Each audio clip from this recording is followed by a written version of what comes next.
Hey Bobs, it's me again. And I'm finally sharing with you ang aming naging experience sa pagpunta sa Cebu City.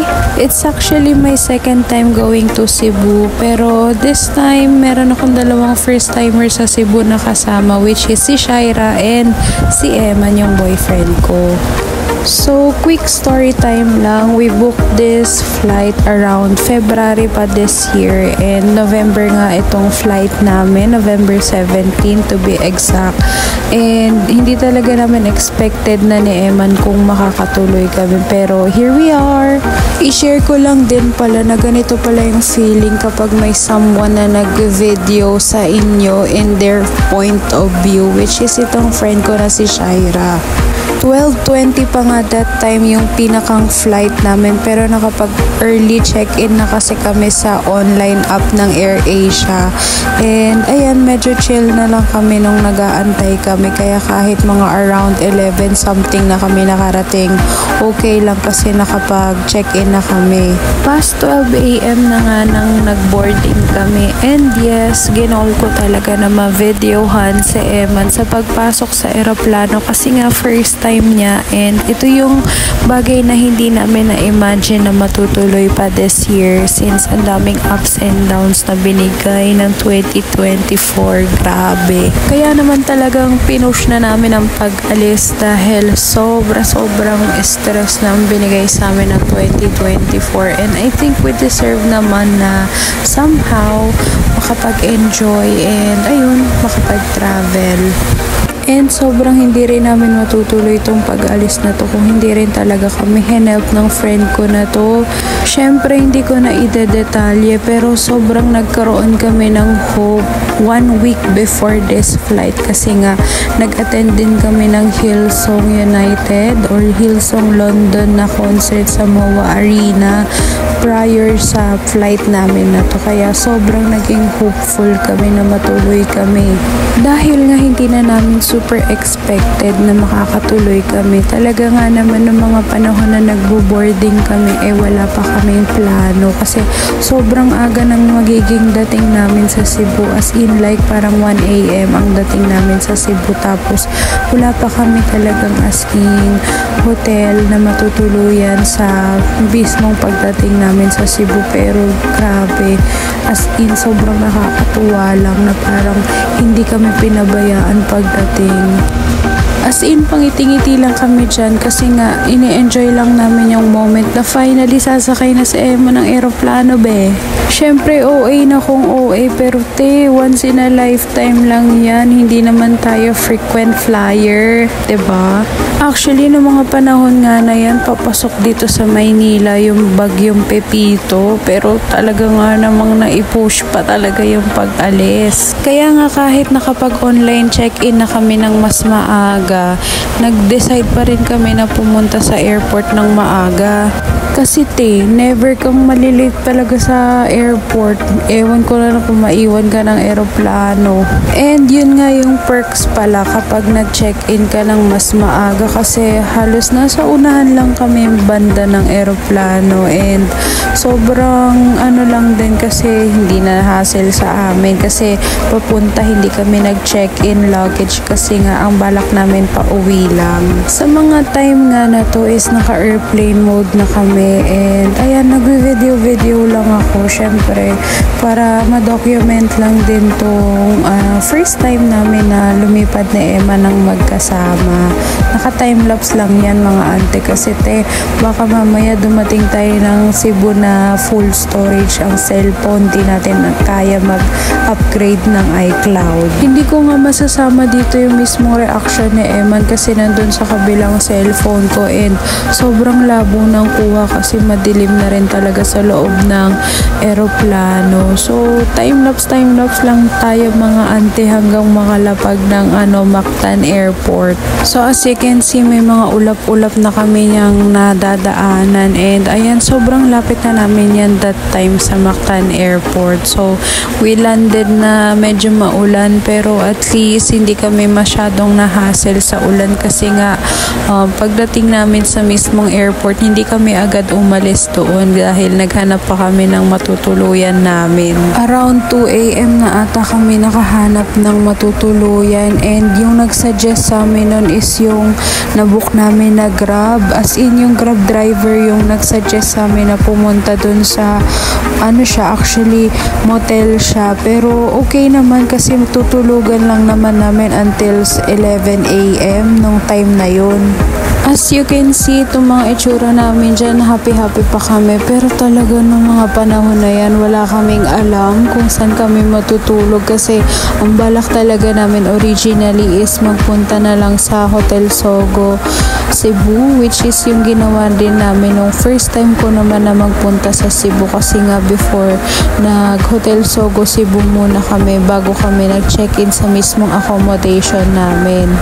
By the way, yun nga palang pag-i-stayhan namin is yung same hotel din nung first time kong nakapag-Cebu, and nabook ko yun via Klook for only 973 pesos per night.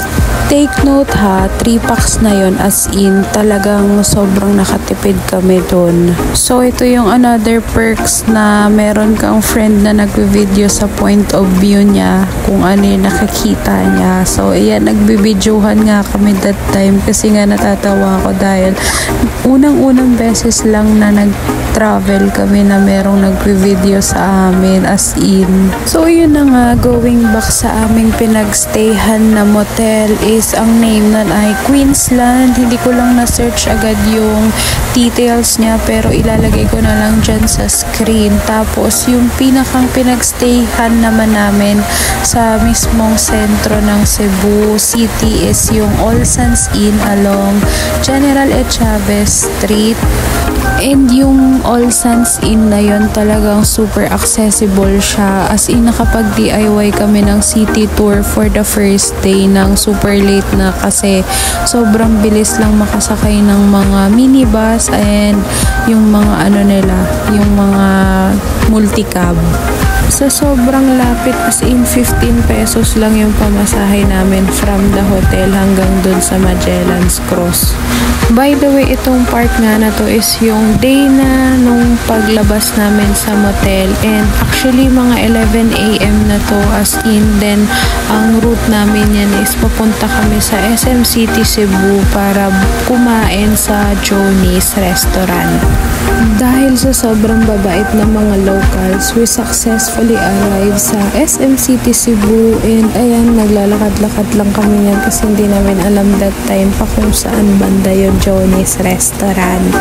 Recommended kasi ng special friend namin yung Johnny's Restaurant, and actually sponsored yung first lunch namin sa Cebu, kaya sobrang natuwa kami, guys. Sige nga, sabihin niyo sa akin kung sinong hindi natutuwa sa libre, lalo na kung pagkain, guys. That time nga, ang naging third wheel namin is si Eman, and yes, siya naman ang nag-video sa amin. Tapos ako, feel ko yung maleta ni Shaira.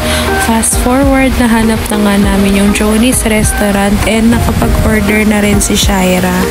Alam nyo ba, guys, dun lang kami sa Johnny's nakakita ng only rice na ang sarap-sarap ng pagkain, tapos ang mura.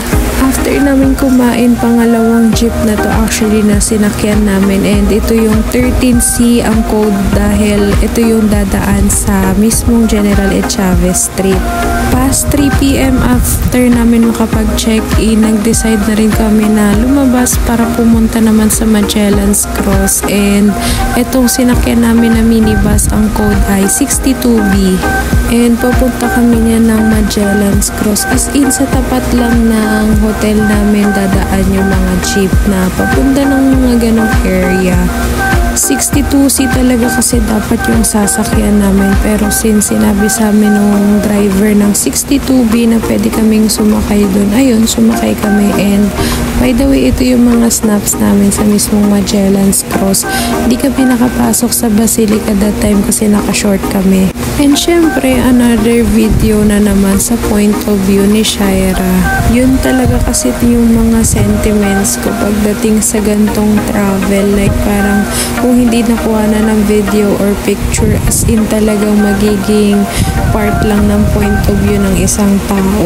Yun yung thinking ko. And Anyway, let's move on sa aming second stop, which is yung Pambansang Museo ng Pilipinas or National Museum of the Philippines, Cebu. From Magellan's Cross, as in nilakad lang namin yan, and thank you talaga kay Kuya mo Google kasi narating namin to nang naglalakad lang, as in. And just like sa National Museum sa Vigan, bawal din mag-video and mag-picture na may flash dito sa loob, kaya puro picture lang tong ipapakita ko, pero more on mga ano lang to, mga banga, mga plates, and yung mga panggamit nila sa pangkain, sa pangangaso, sa pangingisda. Yun na yung mga makikita dito sa loob, pero sobrang lamig at ang ganda. Dito nyo makikita kung gaano kayaman ang kultura ng Cebu, as in sobrang ganda talaga guys. Open sila that time pero hanggang 5 PM lang. So fast forward, just across the street is itong Fort San Pedro, which is my entrance fee na 30 pesos. And if you're gonna ask me if ano yung ma-expect nyo dito sa loob, basically para siyang Intramuros, and yun sobrang old ng structure ng mismong lugar is something na ilulook forward ninyo. Tapos meron dito mini gallery na pwede nyong pasukin din, kasama na yan sa 30 pesos na binayaran ninyo. By the way, itong mga video na to is galing pa rin kay Shaira, and ayan, meron pa nga siyang pa behind the scene on transition namin, and most of it is hindi ko expected na meron siyang mga video sa amin kasi nga hindi naman namin ina-expect na mayroong magvi-video sa amin habang nagagala dito sa Fort San Pedro or dito sa mismong buong trip namin sa Cebu. O diba parang Intramuros lang din dito sa Manila, and ang daming mga estudyante niya nagpa-practice dyan sa plaza. So guys, nandito kami sa Antipolo. Naligaw. Antipolo ng Cebu. May Ayala, may Guadalupe. Ayala, may Guadalupe, may SM, may TAF, may Santo Niño. Nasa Taguig po talaga kami. Nasa Manila po talaga. Wala po. Nasa na yung sisilik? Oras nga po ito. Ayun o. Kita na yung cruise. Wait.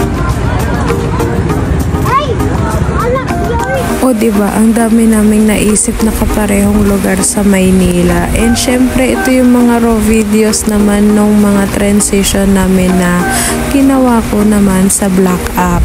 After nga namin gumawa ng transition, bumalik kami sa Magellan's Cross para kumain ng salbaro.